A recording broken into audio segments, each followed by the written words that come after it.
আমরা প্রায় সকলেই শীত আসার আগে ভাবি এবছর বাগানটা খুব সুন্দর করে সাজাবো, নানান রকমের গাছ লাগাবো। তবে প্রবলেমটা হয় কি, কোন গাছ কেমন মাটিতে কেমন ওয়েদারে হবে আমরা সেই সমস্তগুলো জানি না। যার কারণে আমরা নার্সারি গিয়ে কনফিউজ হয়ে পড়ি। তারপর উল্টোপাল্টা গাছ নিয়ে চলে আসি। তো আজকে আমি আপনাদের সাথে কিছু গাছ শেয়ার করব যেগুলো আমাদের এই ওয়েদারে খুব ভালো হয়। শীতের বাগান আর চন্দ্রমল্লিকার কথা আমরা ভাববো না এমনটা হতে পারে না। তো চন্দ্রমল্লিকা একখানা বেস্ট অপশন যা আপনার বাগানকে কালারফুল করে রাখবে। এটা আমাদের ইন্ডিয়াতে যে সমস্ত জায়গায় ঠান্ডা পড়ে সেখানে খুব সহজেই হয়ে যায়। ২ নম্বরে যে গাছটি আছে সেটি হলো জিনিয়া। এটিও একটি খুব কালারফুল প্লান্ট।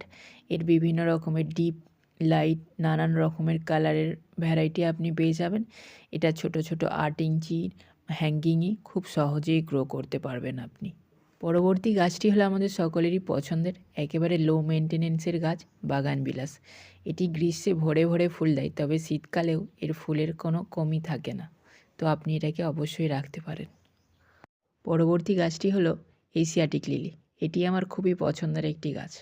আপনারা যারা কম সময়ে এবং কম দেখভালের মধ্যে এবং ছোট কোনো টবের মধ্যে আপনি গাছ করতে চান তাহলে কিন্তু এই এশিয়াটিক লিলিকে অবশ্যই রাখবেন। এটি বাল্ব থেকে গ্রো করা যায়, আর এর বাল্ব সেভ করে স্টোর করে রাখলে আবার পরের বছরেও আপনি এটা থেকে ফুল পাবেন। পরবর্তী ফুলটা তো আমাদের সকলেরই পরিচিত, গাঁদা ফুল। এর সম্পর্কে আর বেশি কিছু বললাম না। এটি হলো ইয়েলো ফ্লাস। এর গাঢ় হলুদ বর্ণের জন্য এটি সকলের দৃষ্টি আকর্ষণ করে।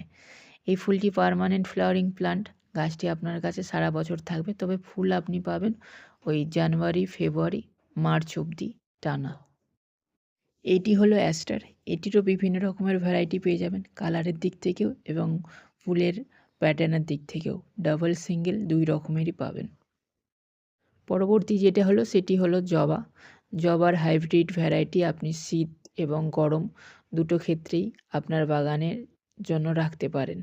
এর বিভিন্ন রকমের কালার আপনার বাগানকে সারা বছরই প্রায় আলোকিত করে রাখবে। তো জবা অবশ্যই আপনি আপনার কালেকশানে একটি রাখতে পারেন। পরবর্তী ফুল হলো পিটুনিয়া, যা কোনো বাগানির পছন্দের লিস্ট থেকে কোনো মতেই এই পিটুনিয়া বাদ যায় না। এর বিভিন্ন রকমের গাঢ় বর্ণের জন্য এবং একসাথে ঝাঁকে, ঝাঁকে ধরে থাকা ফুল এবং লো মেইনটেনেন্সের জন্য এই গাছ প্রায় সকল বাগানের খুবই পছন্দের।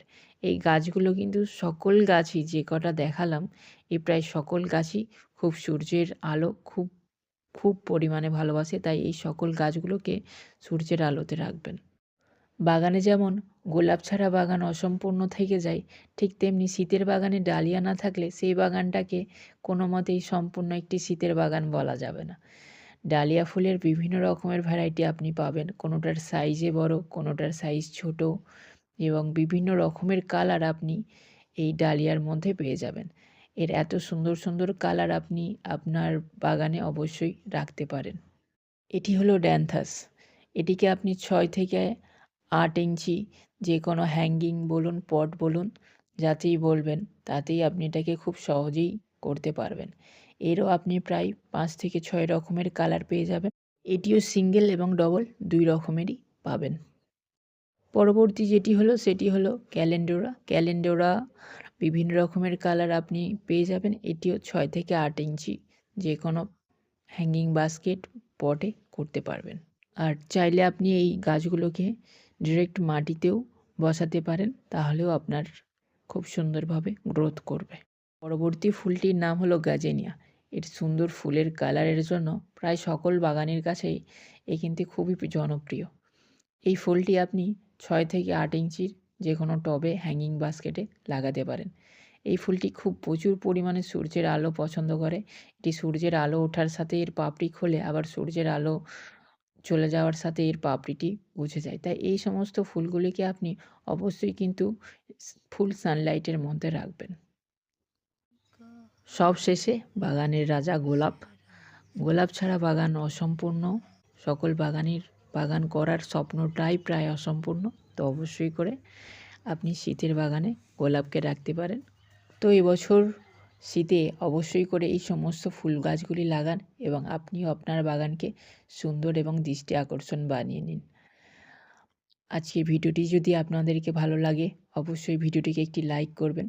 আর আপনি যদি আমার চ্যানেলে আজকে প্রথম হয়ে থাকেন তাহলে বলব অবশ্যই চ্যানেলটিকে সাবস্ক্রাইব করে পাশে থাকা বেল বাটনটি ক্লিক করে দিন এই ধরনের গার্ডেনিং রিলেটেড ভিডিও পাওয়ার জন্য। সম্পূর্ণ ভিডিওটি দেখার জন্য আপনাদেরকে অসংখ্য ধন্যবাদ। ভালো থাকবেন, সুস্থ থাকবেন। দেখা হচ্ছে পরবর্তী কোনো একটি গার্ডেনিং রিলেটেড ভিডিওতে। ধন্যবাদ।